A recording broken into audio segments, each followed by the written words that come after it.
I just pray that God grants you the spirit of wisdom and revelation and the knowledge of Him as we dive into the book of Daniel, the seer, from the Passion Translation. Daniel and his friends in the court of the king.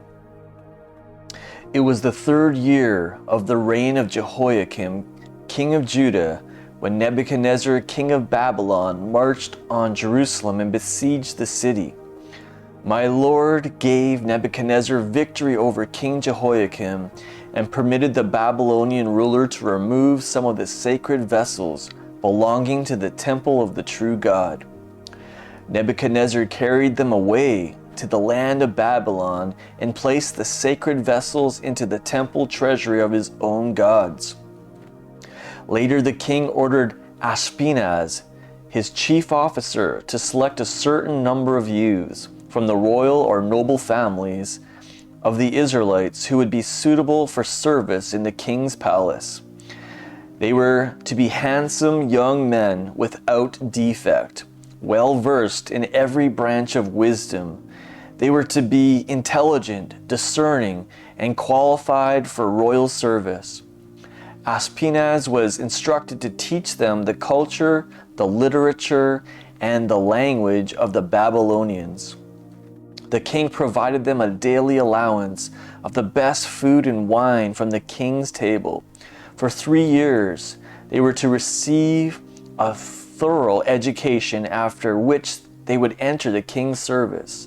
Among these men of Judah were Daniel, Hananiah, Mishael, and Azariah. But the chief official of the palace gave them Babylonian names. Daniel he called Belteshazzar, Hananiah he called Shadrach, Mishael he called Meshach, and Azariah he called Abednego.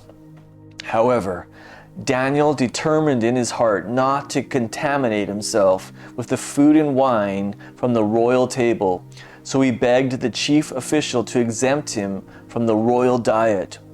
Then God moved on the heart of the chief official to show Daniel favor and compassion.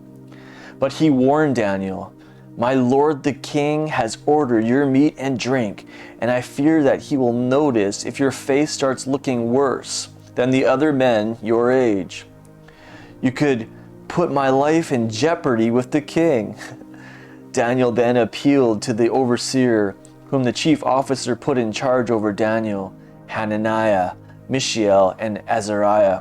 Daniel said to him, "Test us, your servants, for 10 days. Give us only seeds to eat and water to drink. Then afterward compare our appearance with those of the young men who eat the king's food. Then you can decide what to do with us." So the overseer agreed to do what they requested and tested them for 10 days. And when the 10 days were completed, they looked healthier and had even gained weight. The 4 Hebrew young men were in better physical condition compared to any of the others who had eaten their food from the royal table. So the guard replaced their diet of royal food and wine with vegetables and water. 4 exceptional young men. God imparted insight and skill in every aspect of literature and science to the 4 Hebrew men. Daniel also had the unique gift of interpreting every kind of supernatural vision and dream. At the end of the period that the king had assigned for their training, the chief of the palace servants brought them to Nebuchadnezzar's court. The king interviewed them all, and among all the young men, he found none to equal Daniel, Hananiah, Mishael, and Azariah. So the king chose them to serve as his advisors, and when the king questioned them on any point of wisdom or understanding, he found them 10 times superior to all the magicians and enchanters in his entire kingdom. And Daniel continued there in Babylon as a royal advisor until the time Cyrus became king. Chapter 2. Nebuchadnezzar's troublesome dream. In the 2nd year of his reign, Nebuchadnezzar had an ominous dream. It left him so disturbed that he could not sleep. So the king called for his magicians, enchanters, wizards, and wise men to tell him what he had dreamed. And they all came and stood before the unsettled king. He told them, "I've had a dream, and my heart is troubled. I want to know what my dream means." The wise men answered him in Aramaic, "May you live forever, O king. Tell your servants the dream you had, and we will gladly reveal its meaning for you." "My decision is final," the king answered. "If you cannot tell me what I dreamed and what it means, I will have you torn limb from limb and turn your homes into garbage dumps. But if you can tell me what I dreamed and its interpretation, I will reward you with wonderful gifts and high honor in my kingdom. So now, tell me my dream and what it means." They again replied, "Let the king tell his dream to his servants, and we will gladly reveal its meaning." But the king retorted, "I know what you're doing. You're just stalling for time. My decision is firm. If you do not interpret my dream for me, you will all receive the same punishment. You have conspired to continue deceiving me with your lies, hoping something will change. So tell me now what I dreamed, so that I can be assured that you are able to interpret it for me." The wise men answered the king, "There is no one on earth who could do that, what your majesty commands. Furthermore, no king, great or small, has ever requested such a thing of any magician, enchanter, or astrologer.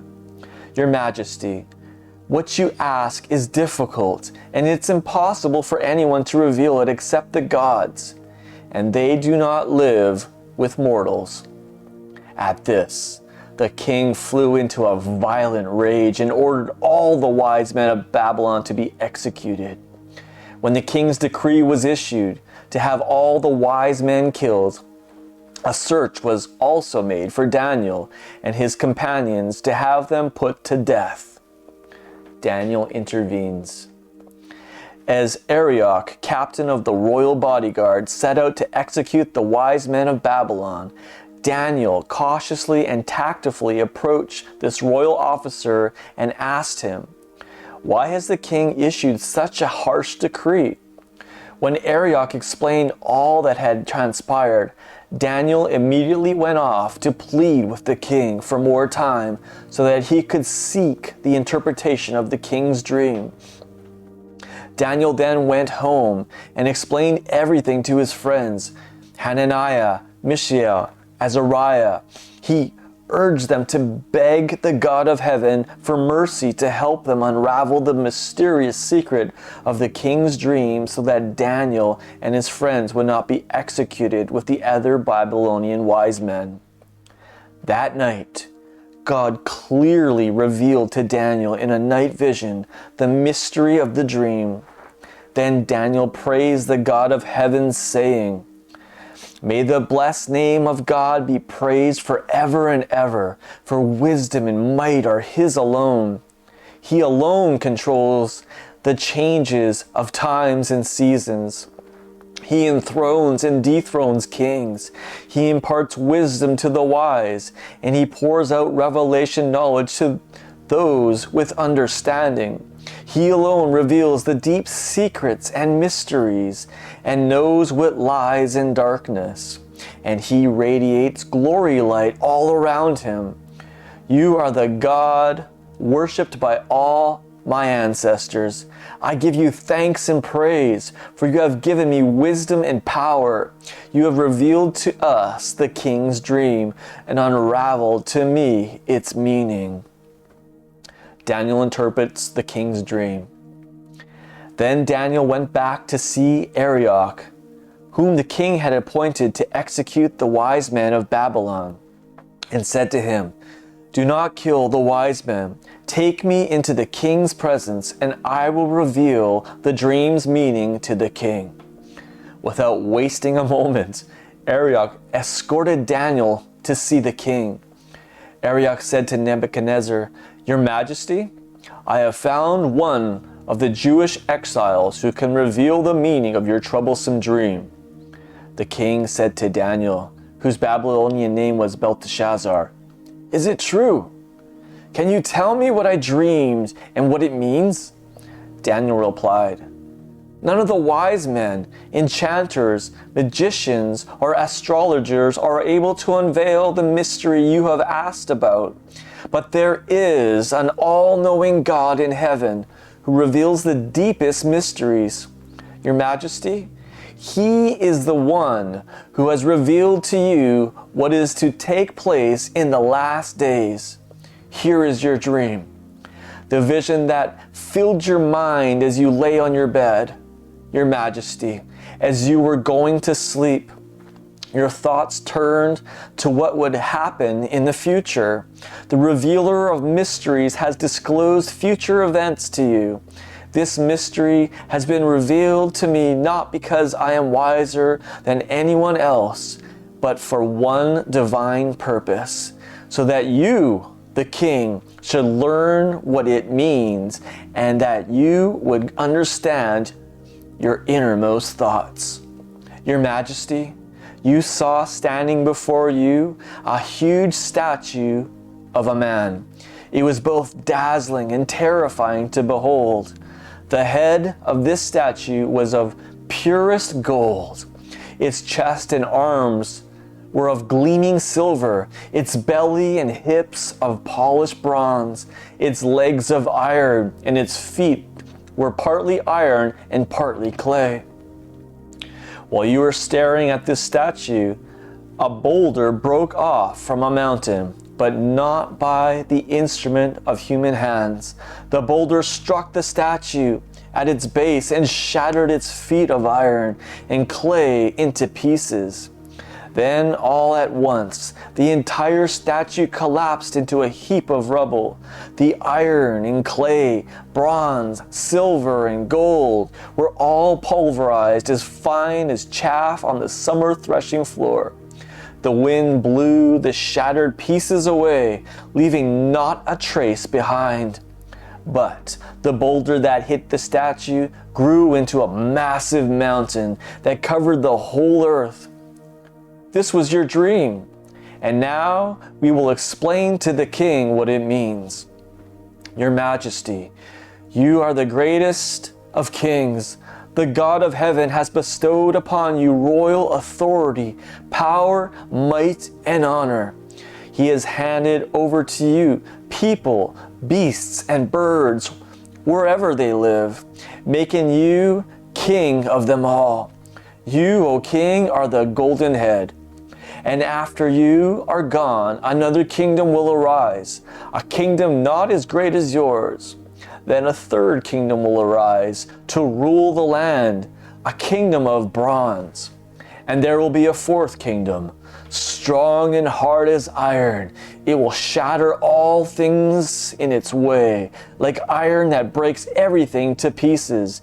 It will crush and break all the other kingdoms.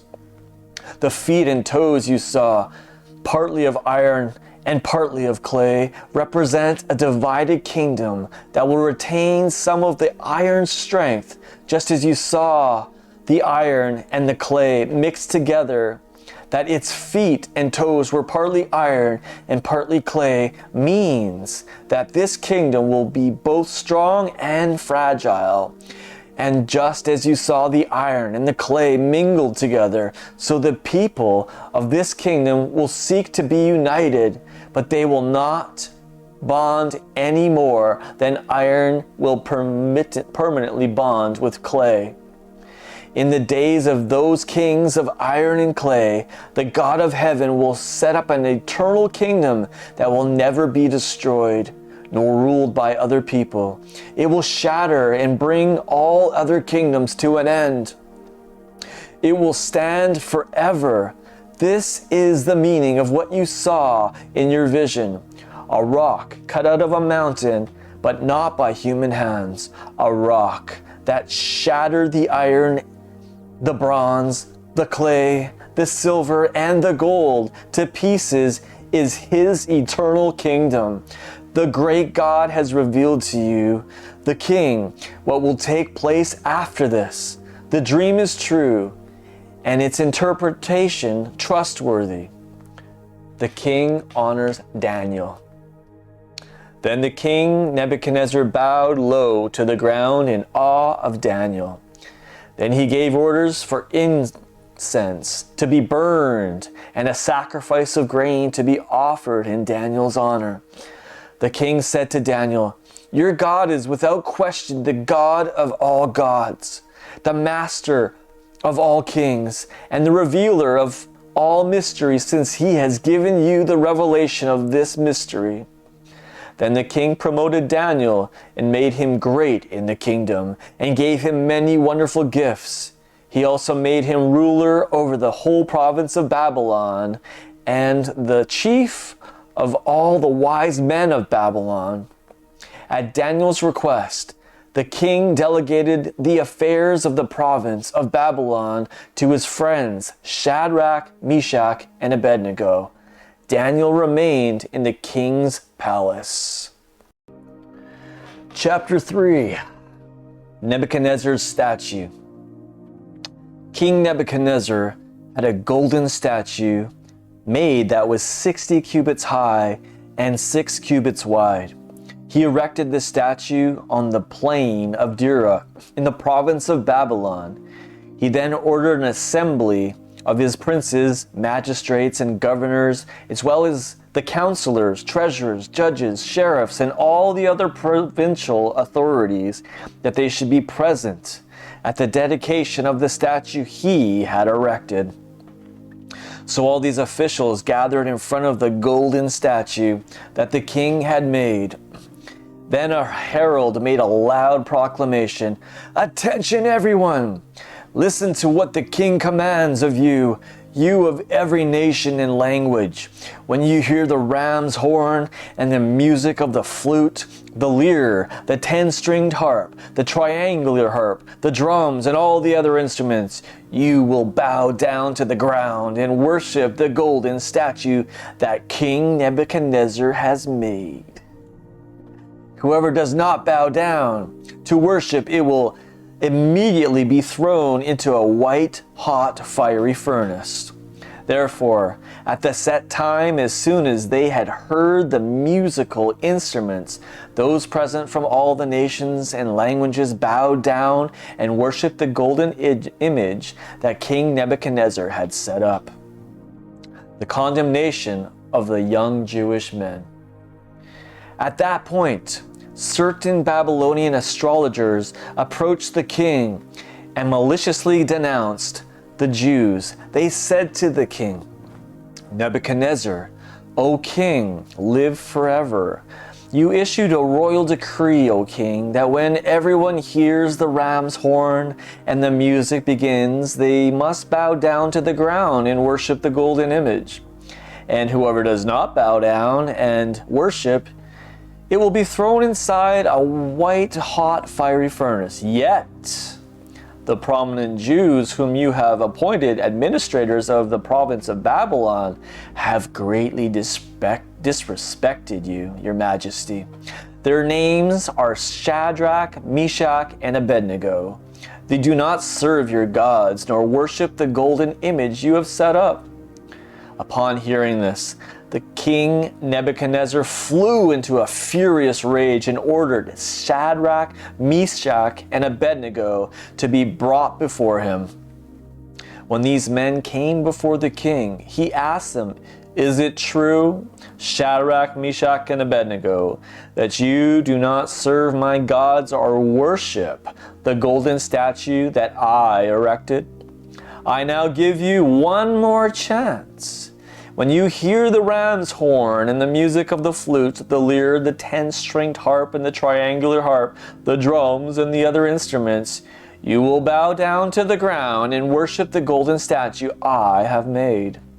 But if you refuse to worship it, you will be thrown immediately into a white, hot, fiery furnace. So now, who is the God that can save you from my power?"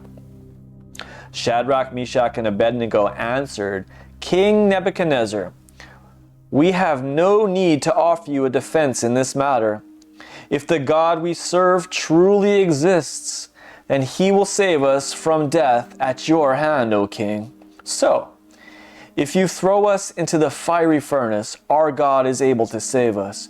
But even if he does not save us, you can be sure, O king, that we would not serve your gods or worship the golden statue you have erected. Daniel's 3 friends are sentenced to death. Upon hearing this, Nebuchadnezzar was filled with anger, and his face was distorted with rage against Shadrach, Meshach, and Abednego. He ordered his men to heat the fiery furnace 7 times hotter than it usually was. He also commanded some of his mighty men to bind Shadrach, Meshach, and Abednego and throw them into the white-hot furnace. Immediately, they tied up the 3 men while they still had on all their clothes, their trousers, shirts, and turbans, and then threw them into the white-hot furnace. But because the king's command was so urgent and the furnace so overheated, the raging flames burned up the men who carried Shadrach, Meshach, and Abednego into the fire. And the 3 men, Shadrach, Meshach, and Abednego, tied and bound, fell inside the blazing white-hot furnace. Suddenly, King Nebuchadnezzar jumped up in amazement and asked his officials, "Didn't we throw 3 men bound in fetters into the fire?" "That is correct, your majesty," they answered him. "But look," he shouted, "I see 4 men walking about freely in the fire. They're all unharmed, and the 4th man has the appearance of a son of the gods." Then Nebuchadnezzar cautiously approached the opening of the white-hot blazing furnace and shouted, "Shadrach, Meshach, and Abednego, servants of the great God, come out here now." So out of the midst of the fire walked Shadrach, Meshach, and Abednego, completely unharmed. When all the king's officials had assembled along with the princes, magistrates, and governors, they discovered that the fire had not harmed these 3 men. Their hair was not singed, their clothes were not scorched, and they didn't even smell like smoke. King Nebuchadnezzar said, "Praise be to the God of Shadrach, Meshach, and Abednego, for he sent his divine messenger to rescue his servants who trusted in him. They disobeyed my orders and laid their lives on the line than to serve or worship any god but their own. Now I hereby make this decree: any person from any nation or language who says anything against the God of Shadrach, Meshach, and Abednego will be torn limb from limb, and his house will be destroyed, because there is no other God who is able to rescue so miraculously." Then the king promoted Shadrach, Meshach, and Abednego in the province of Babylon. Chapter 4. Nebuchadnezzar praises God. King Nebuchadnezzar, to all peoples, nations, and language groups in the land, I wish you perfect peace and prosperity.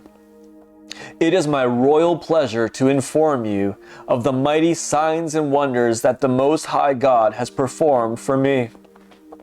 How great are his signs! How overwhelming are his wonders! His kingdom will last forever, and his dominion endures from one generation to the next.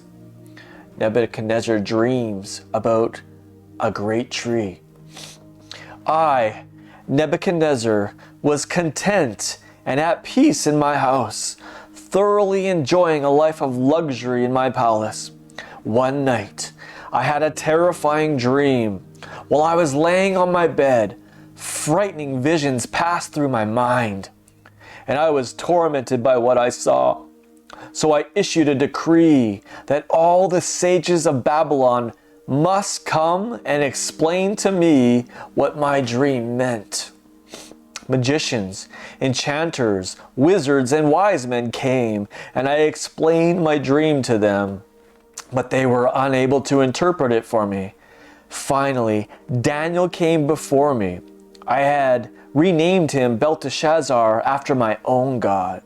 The spirit of the holy gods resides in him. I then told Daniel my dream.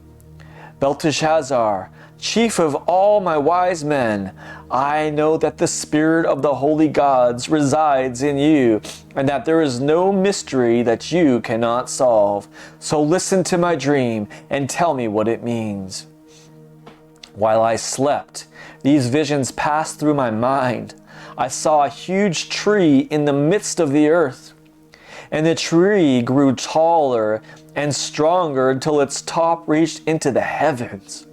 And it could be seen from the far reaches of the land, but its branches and foliage were beautiful, its fruit abundant, providing enough food for all.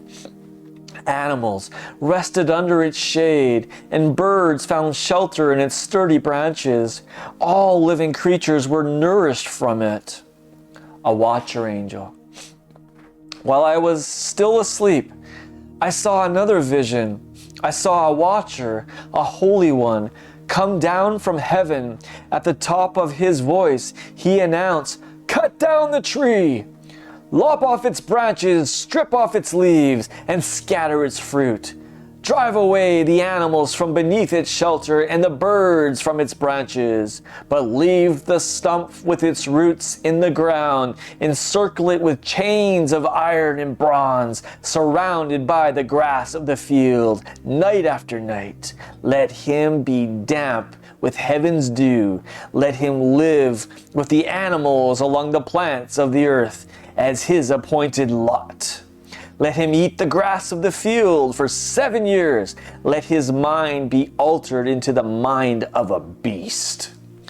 Such is the sentence decreed by the watchers, the decision by the word of the holy ones, so that everyone living may learn that the Most High God is sovereign over the kingdoms of men. He can give them to whomever he pleases, and raises up over them the lowliest of all people. Then King Nebuchadnezzar concluded, "That was my dream. Now it is for you, Belteshazzar, to interpret its meaning, since not one of the wise men in my kingdom has been able to interpret it for me. But I know that you can, since the spirit of the holy gods resides in you." Daniel interprets the king's dream. Upon hearing this, Daniel, known as Belteshazzar, was visibly shaken for a while and troubled in his thoughts. The king noticed this and said to him, "Belteshazzar, do not be alarmed by the dream and its meaning."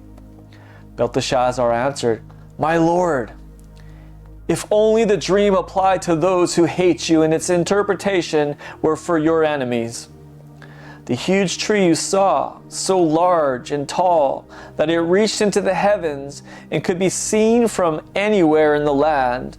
The tree with beautiful branches and foliage and abundant fruit, providing food for all the shade for the wild animals and birds with nests in its branches. That tree, your majesty, is you. You are now so great and strong that it reaches into the heaven, and your authority reaches over the entire land. Now you, O king, saw a watcher, a holy messenger, come down from heaven, saying, "Cut the tree down and destroy it. Leave the stump and roots in the ground. Encircle it with chains of iron and bronze in the midst of the grass of the field. Let him be damp with the dew every night. Let him live with the animals among the plants of the earth as his appointed lot until 7 years have passed by for him. So the meaning of what you saw, your majesty, and the decree of the Most High has decreed over you, my lord the king, is this. You will be driven far from human society and will make your home with the wild beasts for 7 years. Like cattle, you will eat grass, and you will be damp with the dew of heaven, until you have learned that the Most High is sovereign over the kingdoms of men and can give them to whomever he pleases. And the Watcher's order, leave the stump with its roots in the ground, means this: God will restore your kingdom to you once you come to your senses and understand that heaven rules over all. Your Majesty, please be willing to do what I say and accept my advice. Renounce your sins by doing what is right. Turn from your wickedness by showing mercy to the poor and unfortunate, and perhaps your prosperity will continue. The dream comes true. All that was predicted happened to King Nebuchadnezzar. A year later, while strolling on the roof of his royal palace in Babylon, the king began to boast, "Look at you. This is not this Babylon the Great? By my brilliant wisdom, I built all this as my royal residence to display the glory of my majesty." The words were no sooner out of his mouth than a voice spoke from out of heaven. "Here is my verdict concerning you, Nebuchadnezzar. I have now taken your kingdom from you. You will be driven far from human society for 7 years. You will make your home with the wild beasts, and you will eat grass like cattle until you have learned that I, the Most High, am sovereign over the kingdoms of men and can give them to whomever I please." It was no sooner said than done. Nebuchadnezzar was forced to live like a wild animal and was driven far from human society and ate grass as cattle do. Night after night, he was damp with the dew of heaven. His hair grew remarkably long, like eagle's feathers, and his nails became like a bird's talons. Nebuchadnezzar praises the Most High. When the appointed time had come, I, Nebuchadnezzar, raised my eyes to heaven, and my sanity returned to me, and I blessed the Most High, praising and glorifying him who lives forever. His kingdom is an everlasting kingdom, and his dominion endures from one generation to the next. All who dwell on earth are regarded as nothing compared to him. He does whatever he pleases, and with the armies of heaven and with those who dwell on earth. No one can restrain his mighty hand or dare ask him, "What are you doing?" At the moment I began to praise him, I was restored to my right mind. The Most High gave me back the majesty and splendor of my kingdom. My advisors and noblemen came looking for me. I was restored to my throne, and still more greatness was added to me. And now I, Nebuchadnezzar, praise, extol, and glorify God, the King of heaven. And his works are right and true, and all his ways are right. He knows how to humble those who strut around in pride. Chapter 5. Belteshazzar's Banquet. When Belteshazzar was king, he invited 1,000 of his nobles to a state banquet, where the wine flowed freely among all his guests. While Belteshazzar was drinking his wine, he gave orders to bring in the gold and silver vessels that his predecessor Nebuchadnezzar had taken from the temple of Jerusalem. He was wanting to drink from them along with all his guests, his nobles, his wives, his concubines. So they brought in the sacred gold vessels that were seized from the house of God in Jerusalem. And the king, his nobles, his wives, and his concubines all drank from them. As they all drank their wine, they praised their man-made gods of silver and gold, bronze and iron, wood and stone. Then All at once, a human hand appeared out of thin air, and its finger began writing on the whitewashed wall of the palace, illuminated by the lampstand nearby. When the king witnessed this strange hand, as it was writing, terror gripped him. The color drained from his face, and his knees began to knock together, and he wet himself. The king shouted out, "Bring in the astrologers, wise men, and enchanters." And when they came before him, he said to all the wise ones of Babylon, "I will make rich and famous anyone who can read this handwriting on the wall and tell me its interpretation. He will wear the purple robes of royalty and wear a golden collar on his neck, and I will make him the third highest ruler in my kingdom."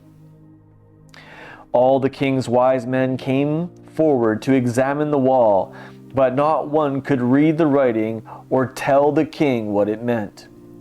King Belteshazzar grew more and more terrified. His face turned ashen, and all his nobles were dumbfounded. When the queen mother heard the uproar among the king and his nobles, she entered the banquet hall and said, "Long live the king! Do not be so alarmed. Why are you so pale?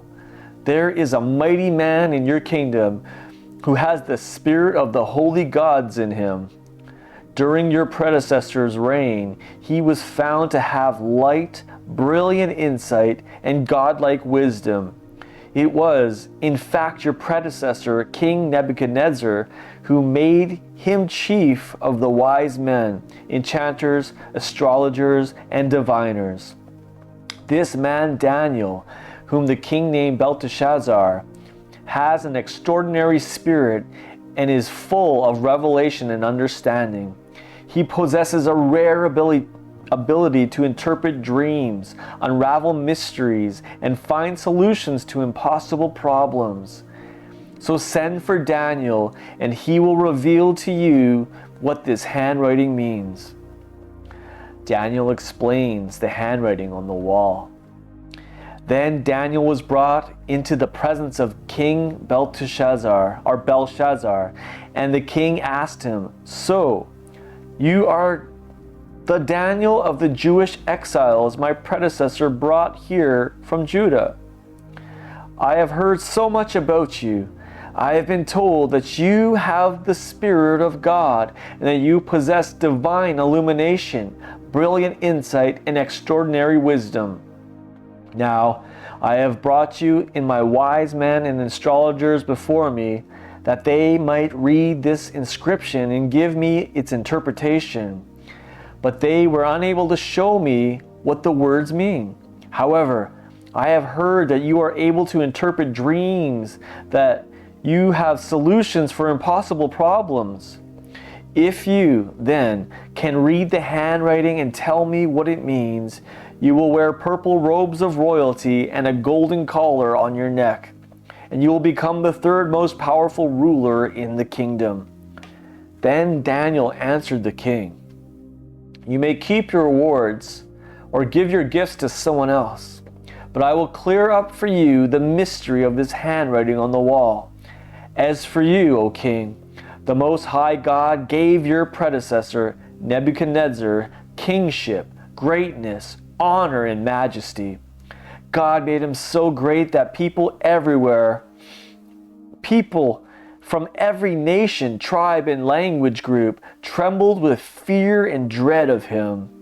He killed or spared whomever he pleased, and he exalted or humbled whomever he wished. But when his heart was inflated with pride and his spirit hardened into stubbornness, God deposed him from his royal throne and stripped him of his glory. He was driven away like a civilization, for his mind became like that of a beast. He lived with the wild donkeys and ate grass like an ox. His body was bathed with the dew of heaven until he acknowledged that the Most High God has dominion over the kingdoms of men and sets over them anyone he wishes. Yet you, his successor, Belshazzar, you have not humbled your heart, even though you knew all this. Instead, you lifted yourself up above the sovereign Lord of the heavens, and you brought into your banquet hall the vessels of his temple, so that you and your nobles, your wives and your concubines might drink wine from them. You lifted praises to your gods of gold and silver, and of bronze and iron, of wood and stone, who do not see or hear or know anything. But the God who controls your very life breath and every move you make, you did not glorify. This is why God sent the hand that wrote the inscription upon the wall. The words inscribed are Mene, Mene, Tekel, Parsin. And here is what they mean. Mene, God has numbered the days of your reign and brought it to an end. Tekel, God has weighed you in the balance, and you have been found lacking. Perez, God has divided up your kingdom and given it to the Medes and the Persians. Immediately, Belshazzar ordered Daniel to be clothed in a royal purple robe, to have a golden collar placed around his neck, and to be proclaimed the third highest ruler in the kingdom. That very night, the Babylonian king Belshazzar was killed. So Darius the Mede received the kingdom when he was 62 years old. Chapter 6. The plot against Daniel. After he became king, Darius the Mede decided to subdivide his kingdom into 120 provinces and strategically appoint a governor for each province. He also appointed 3 chief officials to watch over the work of these governors so that the king's interests might not suffer. And Daniel was one of these 3. Now Daniel had an extraordinary spirit and possessed exceptional qualities. He so distinguished himself among all the chief officials and the governors that Darius intended to set him over his entire kingdom. For that reason, the chief officials and the governors were stirred to seek some pretext against Daniel regarding his governmental affairs. But because he was trustworthy, no one can find any error or fault in him, nor could they uncover any negligence or misconduct. Finally, his accusers said to themselves, "We will never find grounds for accusation against this Daniel unless it is related to his obedience to the law of his God."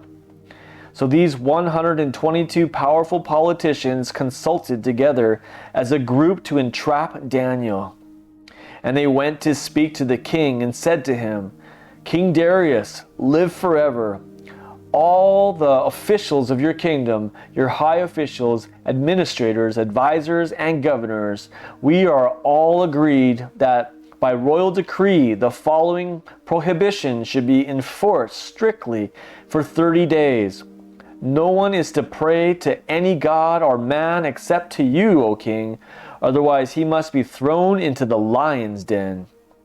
Now therefore, let the king issue this written irrevocable decree that cannot be altered according to the unchanging law of the Medes and the Persians." So King Darius signed the written decree. Daniel thrown into the lion's den. Even after Daniel learned that the king had officially signed his decree, he continued his regular custom of praying at 3 set times a day. He went to the upper chamber of his house and opened the windows facing toward Jerusalem. Then he got down on his knees to pray, and he offered his grateful praise to God as he always had done. Then all these who conspired against Daniel came and spied on him. They found him praying to God and asking him for help. So they approached the king and reminded him of his royal decree. Your Majesty, did you not sign a decree forbidding anyone for 30 days to pray to any god or man except to you, O king, under the penalty of being thrown into the lion's den? Yes, I did. And my decree is final, the king answered. It is irrevocable according to the law of the Medes and Persians. They then told the king, we discovered that Daniel, one of the foreign Jewish exiles, pays no heed to you, O king, and ignores the decree you have signed. For he prays to his God 3 times a day. When King Darius heard this, he was deeply grieved and sought to find a way he could rescue Daniel from this fate. For most of that day until sundown, he wrestled within himself over how Daniel could be spared. But these powerful politicians went back to see the king and insisted, bear in mind, your majesty, that according to the law of the Medes and Persians, every edict or decree of the king is irrevocable. So the king gave orders to have Daniel brought in and cast into the lion's den. But before they threw him into the lion's den, the king said to Daniel, your God, whom you serve so faithfully, he will surely come to rescue you. A large stone was then brought and placed over the opening of the den, and the king sealed it with his own signet ring and with the signet rings of each of his nobles, so that Daniel's fate might not be changed.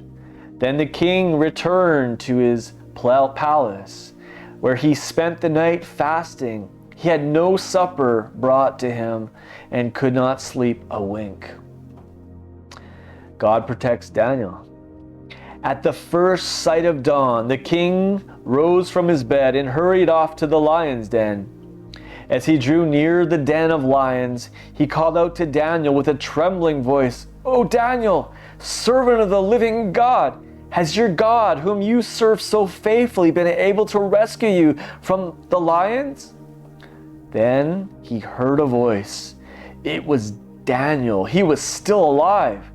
"O king, live forever," answered Daniel. "My God sent his angel who sealed the mouths of the lions. I am unharmed and without a scratch. For I have been found innocent before my God and before you too, O king. I have committed no wrong." The king was beside himself with joy. He gave orders to have Daniel taken up out of the lion's den. When the servants brought him up from the den, they could find no trace of injury on his body because he had trusted in his God. Then at the king's command, those politicians who had maliciously plotted against Daniel, along with their wives and children, were arrested and flung into the lion's den. And before they reached the bottom, the lions pounced on them and devoured them, bones and all. King Darius' decree. After that, King Darius wrote the following to all the people groups of his kingdom, those of every nation, tribe, and tongue throughout the land. May peace and prosperity be greatly multiplied to you. I hereby decree that throughout my royal dominion, all people everywhere will tremble in fear before the God of whom Daniel worships. He is the living God, enduring forever. His kingdom will never be destroyed, and his dominion continues without end. He is a mighty Savior and deliverer. He performs astonishing miracles in heaven and on earth. He alone has rescued Daniel from the claws of the lions. From then on, Daniel prospered greatly during the reign of Darius and during the reign of Cyrus the Persian. Chapter 7. Daniel's first vision, the 4 beasts. During the first year of the reign of King Belshazzar of Babylon, I, Daniel, had a dream filled with visions while I lay on my bed. So I wrote down my dream, describing in full all that I had seen. Suddenly, in my night vision, I saw the four winds of the heavens burst forth upon the great sea. Then, emerging from the tossing sea, came four immense beasts, each with different from the others. The first one was like a winged lion, with wings like an eagle. As I watched, its wings were plucked off, and it was lifted up from the earth, standing on 2 feet like a person, and it was given a human heart. Then the second beast I saw resembled a bear. It was half crouching, and it had 3 ribs clenched between its fangs. It was told, "Stand up and devour more flesh." After that, I looked on, and behold, there was another one that looked like a tiger. On its back were 4 large wings of a bird. This beast had 4 heads, and it was given authority for dominion. Then in my night vision, behold, I saw a 4th beast.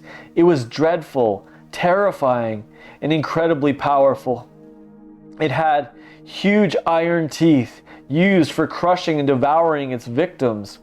With its massive feet, it trampled on what was left. It had 10 horns and was totally different from the other beasts. As I was wondering about the horns, suddenly another little horn sprouted up among them and tore out by the roots 3 of the previous horns to make room for it. On this little horn, there were eyes like that of a man and a mouth speaking arrogantly. The courtroom of heaven. As I looked on, I observed a heavenly courtroom.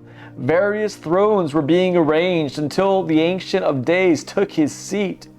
His clothing was as white as snow, and his hair was white like perfectly clean wool.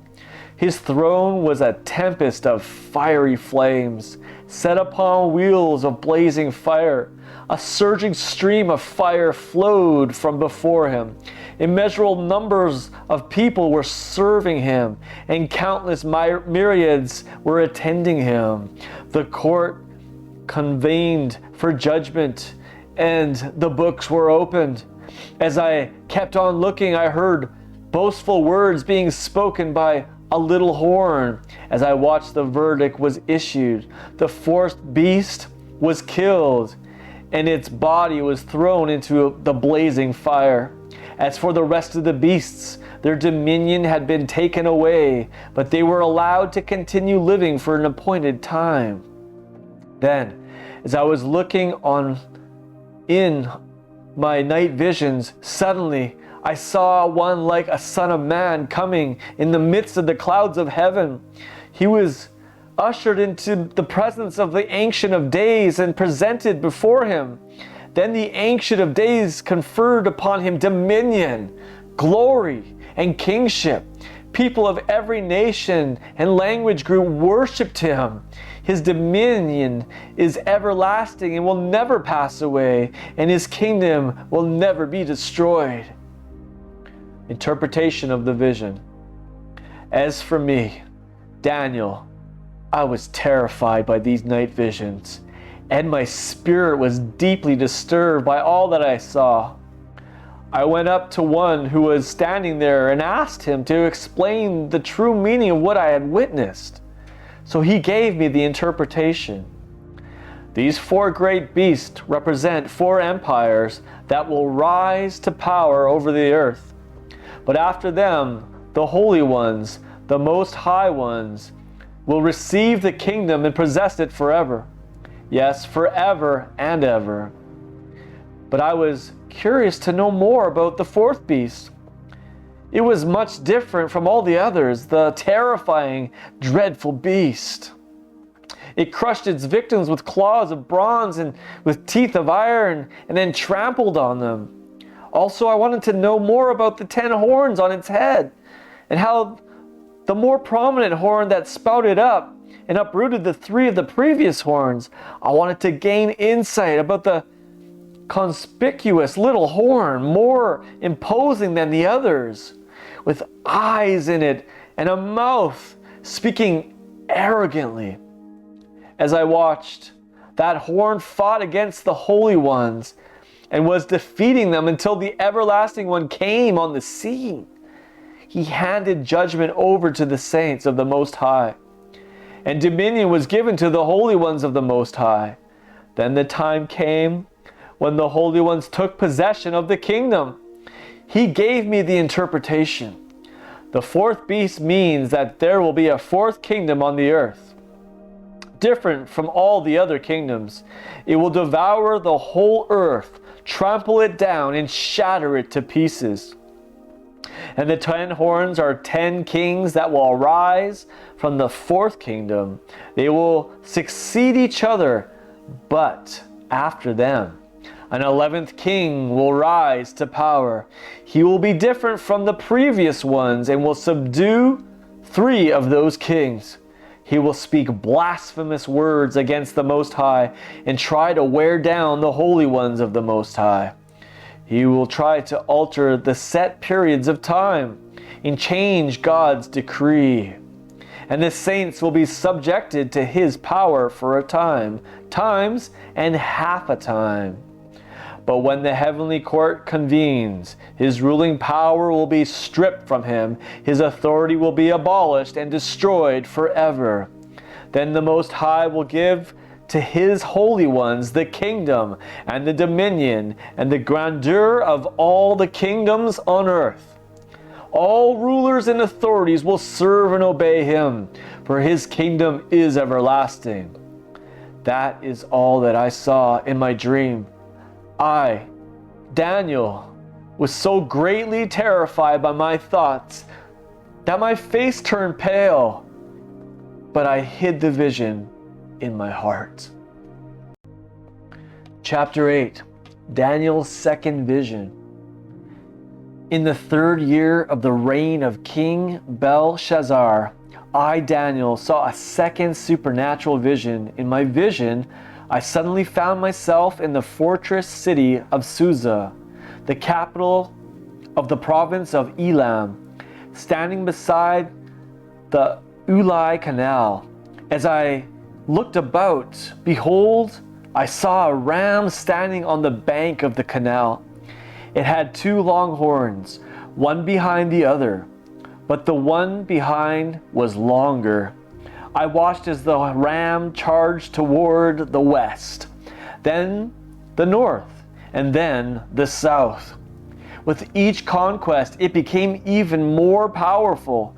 No beast could withstand it or be rescued from its power. It did whatever it pleased. As I considered what it all meant, I saw a male goat come crashing from the west, racing across the whole earth without touching the ground. He had a single prominent horn on his forehead. The goat came up to the 2-horned ram that I saw standing beside the canal and rushed at it with savage force. Then I saw him reach the ram and attack it with furious blows. He smashed it so hard that it broke off its 2 horns, for the ram had no power to withstand it. The goat knocked the ram to the ground and trampled it down, and there was no one to rescue the ram from its power. Then the goat grew exceedingly arrogant at the very peak of his power. His big horn abruptly snapped off. In its place, 4 prominent horns came up, each pointing to a different direction. From one of them, a small horn emerged. It eventually grew to be very long, and its power extended toward the south, the east, and toward the beautiful land. It grew so powerful that it attacked the armies of heaven and hurled some of the starry host to the ground and trampled them down.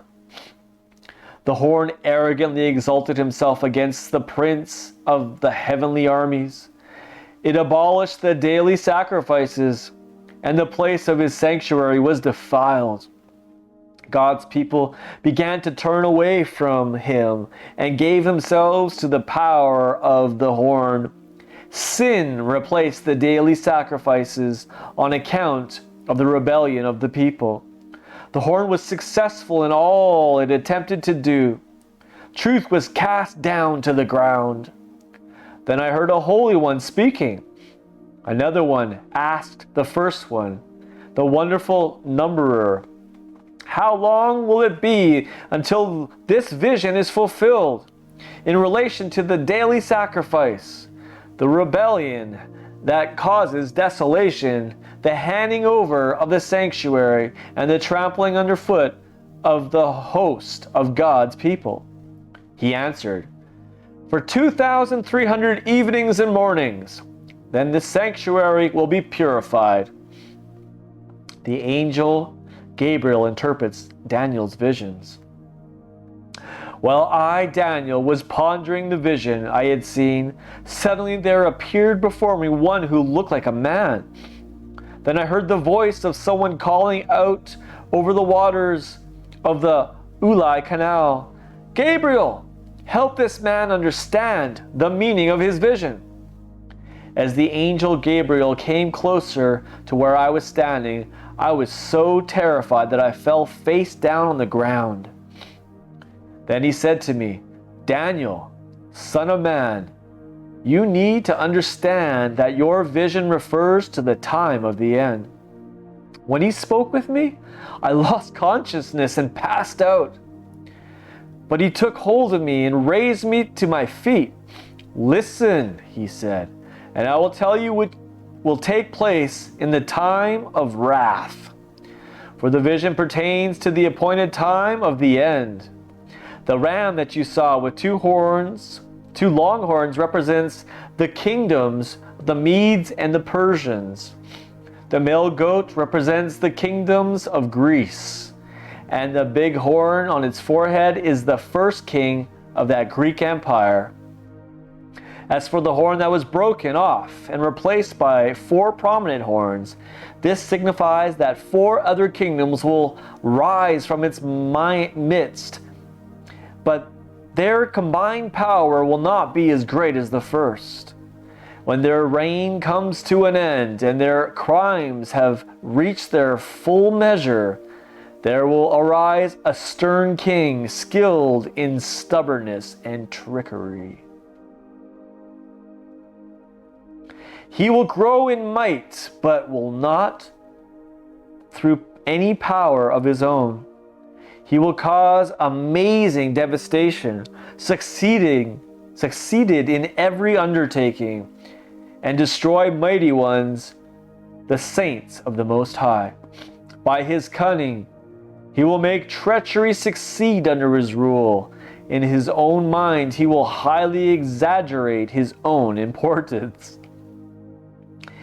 When they are at ease, he will suddenly destroy many. But when he rises up, the prince of all princes will be broken, but not by any human power. The explanation of the vision you had about the evening and morning sacrifices is absolutely true. And seal up the vision, for it concerns the distant future. I, Daniel, was dazed and lay sick for several days. Then I got up and went back to serve the king. I was perplexed by the vision, for it seemed beyond understanding. All right, Daniel, chapter 9. Daniel considers Jeremiah's prophecy. These things happened during the first year Darius, son of Xerxes, was king over Babylon. He was a descendant of the Medes. During his first year of rule, I, Daniel, was studying the scriptures and noticed that according to the word Yahweh had revealed to the prophet Jeremiah, 70 years must pass while Jerusalem lay in ruins. Then I turned my heart to the Lord God, seeking an answer from him, pleading for mercy with fasting, wearing sackcloth and sitting among ashes. Daniel intercedes for his people. I prayed to Yahweh, my God, and made this confession. My Lord, you are the great and awesome God who faithfully keeps your covenant of love. with those who love you and keep your commands. Yet we have sinned, acted wickedly, and done evil. We have rebelled and turned aside from your laws and commands. We have not listened to your servants, the prophets, who prophesied in your name to our kings, our leaders, our fathers, and all the people of the land. Righteousness belongs to you, Lord, but we are covered with shame. Even to this day, the people of Judah, the residents of Jerusalem, and all Israel near and far, you have scattered us to many lands because of our treachery against you. Yes, Yahweh, we are all clothed with shame, our kings, our princes, our fathers, because we have sinned against you. In spite of all that, Lord, our God, you are filled with compassion and overflow with forgiveness. Even though we have openly rebelled against you, Yahweh, we have not listened to your voice, our God, nor kept your instructions that you gave us through your servants, the prophets. All the people of Israel have ignored your voice, and we have defied your instructions and gone astray. Now, the solemn curses confirmed by your promises of punishment in the law of your servant Moses have been poured out upon us, because we sinned against you. You have fulfilled the words that you spoke against us and against the rulers over us by bringing upon us such a great calamity. Your severe punishment of Jerusalem has never been equaled under all heaven. As the law of Moses warns, this calamity came upon us in full measure. And even now, Yahweh, we have not sought to please you, our God, by turning away from our wickedness and following your ways of truth. Yahweh, you have waited for the right moment to unleash this calamity upon us. Yahweh, our God, you are just and right in all that you have done, for we defiantly ignored your voice. And now, Lord our God, you delivered your people out of the land of Egypt with mighty power. You have won fame and gained renown for yourself even to this day. But we acknowledged our sin and wicked ways. Lord, you have always demonstrated your faithfulness to Israel. So now please turn your fierce anger away from Jerusalem. It belongs to you and sits on the hill where sacrifice is made. All the other nations who live around us despise your city and your people because of the sins of our ancestors and because of our sins also. And now, our God, I am your servant, and I beg you, please answer my prayers. Make your face to shine upon your ruined temple so that everyone will know that you are Lord. Turn your heart to hear my prayer, oh my God. Listen to my cry, and please look carefully and see our despair and the devastated city which bears your name. We bring our request to you and ask for your mercy, not because we deserve it, but because of your extravagant, infinite love. Lord, hear us and forgive us. Lord, please be attentive and act for us. Do not delay in answering us for your own sake, my God, and for the city and for your people who bear your name. Gabriel explains the 77s. While I was absorbed in prayer, confessing my sins and the sins of my people, Israel, and presenting my request before Yahweh, my God, on behalf of Jerusalem, his holy hill, Gabriel, whom I had seen in a vision previously, came flying down from heaven. He touched me at that time of the evening sacrifice. He gave me understanding and said to me, Daniel, I have come from heaven to impart insight and understanding concerning this prophecy. As soon as you began to pray, God gave you an answer, for you are a precious treasure to God. Now, carefully consider the message and understand the revelation of the vision. God has decreed for your people and for the holy city a period of 70 times 7. For these reasons, to finish transgression, to put an end to sin, to cancel guilt, to bring in everlasting righteousness, to confirm the prophetic vision, and to anoint the most holy one. You must know and understand this. From the issuing of God's decree to restore and rebuild Jerusalem until the anointed ruler comes, there will be 7 sevens and 62 sevens. Jerusalem will be rebuilt with broad streets and a trench, but during times of great distress. After those 62 weeks, the anointed one will be cut off and left with nothing. The people of the commander will destroy both the city and the sanctuary. Then its end will come like an overwhelming flood. Until those 62 weeks end, there will be war. The decree of desolation has been issued. For 1 week, he will confirm a covenant with many people, but in the middle of that week, he will abolish sacrifices and offerings. On the wing of the temple, an appalling abomination will be erected, and the abomination will remain there until God does away with the one who placed it there, just as God has determined. Daniel chapter 10. The man in white linen appears to Daniel. In the 3rd year of Cyrus, king of Persia, I, Daniel, known as Belteshazzar, received a profound word, a true revelation, but I struggled to understand it.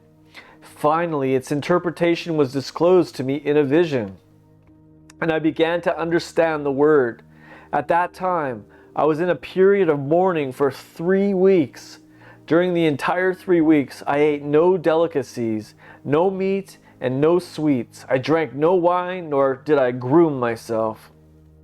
On the 24th day of the 1st month, I had a vision while I was standing on the bank of the great Tigris River.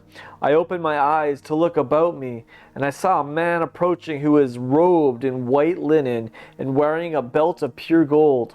His body was like a glowing gemstone, his face shining as bright as lightning. His eyes were blazing like fiery torches. His arms and legs were gleaming like polished bronze, and the sound of his voice was thunderous like the roar of a multitude. Although others were present, I was the only one who experienced this open vision. Yet it was so real that it terrified those who were with me, and they ran away to hide. I found myself alone, gazing on the astounding vision. I was left stunned and powerless. My appearance was altered beyond recognition, and what little strength I had deserted me. Daniel's dialogue with an angel. As soon as the angel began to speak to me, I fell unconscious with my face to the ground, as in a coma. Then I felt a powerful hand grip me and help me to my hands and knees. I was trembling with fear. He said, "Daniel, you are greatly loved and a precious treasure to God. Now stand up and understand the words that I'm about to say, for God has sent me to you." So I rose to my feet, still shaking like a leaf. He reassured me by saying, "Daniel, don't be afraid, for I have come to bring to you the answer to your prayer. From the first day you sought to understand the revelation and humbled yourself before God, your words were heard in heaven. However, for the past 21 days, the principality over the kingdom of Persia stood to oppose and resist me. Then Michael, one of the chief princes of heaven, came to my assistance. I was left there confronting the king of Persia. Now I have come to help you comprehend what will happen to your people in the final days. For the vision pertains to a time still to come." Upon hearing these words, I bowed face down and was left speechless. Then suddenly, one who looked like a man touched my lips, and I was finally able to speak. So I said to the one standing in front of me, "My Lord, this vision has left me overcome, undone, and I'm overwhelmed. I feel totally weak and helpless. My Lord, how can I, your servant, even talk to you? I have no strength, and I can barely catch my breath." Once again, the one who looked like a man gripped me and imparted strength into me. He said to me, "Be strong. Be very, very strong. Do not be afraid, for you are greatly loved and a precious treasure to God. God's peace is yours." As he spoke these words, I felt strength pour into me, and I said, "Now I'm ready to listen to you, my Lord, for you have given me strength." Then he said, "Don't you know why I have come to you? I will unveil to you what is written in the book of truth. But first I want you to know that there is none who fights alongside me against these forces of darkness except Michael, your people's prince. In the first year that Darius the Mede was king, I stood up to support Michael and fight with him against the prince of Persia. Now I am about to go back and fight the principality with him. Once we have defeated him, the principality over Greece will come next." Daniel chapter 11, Kingdoms will rise and fall. I will now reveal the truth to you. 3 more kings will rise to power in Persia. A 4th will come who will be much richer than all the others. His great wealth will cause his power to grow until his empire wages war against all the kingdoms of Greece. Then a warrior king will arise who will govern a vast empire and do whatever he pleases. But at the zenith of his power, his empire will be shattered and scattered to the 4 winds of heaven. Though not to his descendants, it will not be as powerful when he ruled it, for his dominion will be uprooted and will be passed on to others who are not his descendants. The Egyptian and Syrian Treaty. The king of Egypt will grow powerful, but one of his commanders will rise to become even more powerful and rule a kingdom greater than his. Then, after some years have passed, an alliance will form, and in order to ensure the peace, the daughter of the king of Egypt will marry the king of Syria. However, her grip on power will not last for long, and the king too will lose his throne. In those days, she, her husband, her child, and those who escorted her to Syria will all be killed. Yet later, one of her family members will rise to become the king of Egypt. He will come against the defenses of the walled city of the king of Syria and defeat the Syrian armies. He will plunder their wealth and take it back to Egypt as spoils, all their precious gold, silver vessels, idols, and statues. For some time, he will leave the kingdom of Syria in peace. Eventually, the king of Syria will invade the kingdom of Egypt, but he will have to retreat to his own country. The king's sons will prepare for war, assembling a powerful group of warriors. One of his sons will swiftly advance, sweeping over the land like a powerful flood. Their armies will press forward and fight all the way to the strong walled fortress of the king of Egypt. Then the king of Egypt will fly into a rage and set out to launch an offensive against the king of Syria, who will have an immense army on his side. However, the king of Egypt will conquer the Syrian forces. The king of Egypt will be filled with pride over his victory and of the many tens and thousands of soldiers he slaughtered. But he will not continue to be victorious. Then the king of Syria will recruit an even larger army than before. And after some years, he will advance a second time with a massive army fully equipped with weapons and supplies.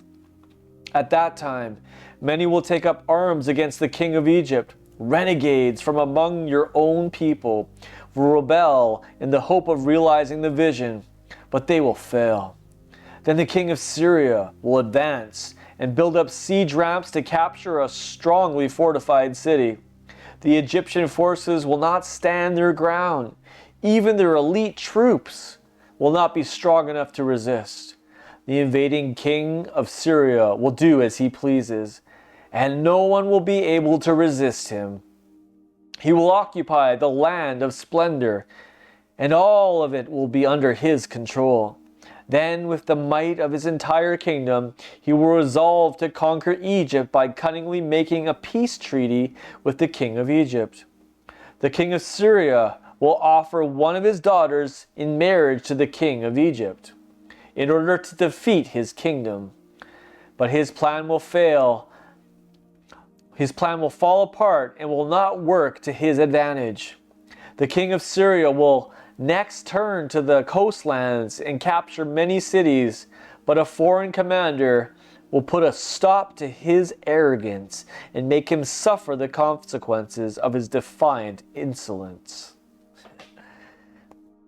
He will then retreat to the well-protected fortresses of his own country. In time, he will be defeated, lose his grip on power, and disappear. His successor will send out a tax collector to maintain the wealth of his kingdom. In a short time, however, the king will die, though not in the heat of battle. Syria's evil king. The man in white linen continued, "In his place will rise a despised usurper of the throne, who had no claim to royal status. He will attack the kingdom when the people least suspect it, and he will seize the kingdom through deceit. He will totally sweep away every opposing army that stands before him and crush them. He will even kill the high priest of the covenant. And after he forms an alliance with him, he will act deceitfully, and despite his initial small following, he will grow ever stronger. Then, unexpectedly, he will by stealth invade rich, fertile provinces and achieve what none of his ancestors did. And he will distribute the spoils and lavish them upon his followers. He will plot to defeat opposing forces protected in fortified positions, and he will succeed, but only for a short time. He will stir up his might and courage, muster a large army, and wage war against the king of Egypt.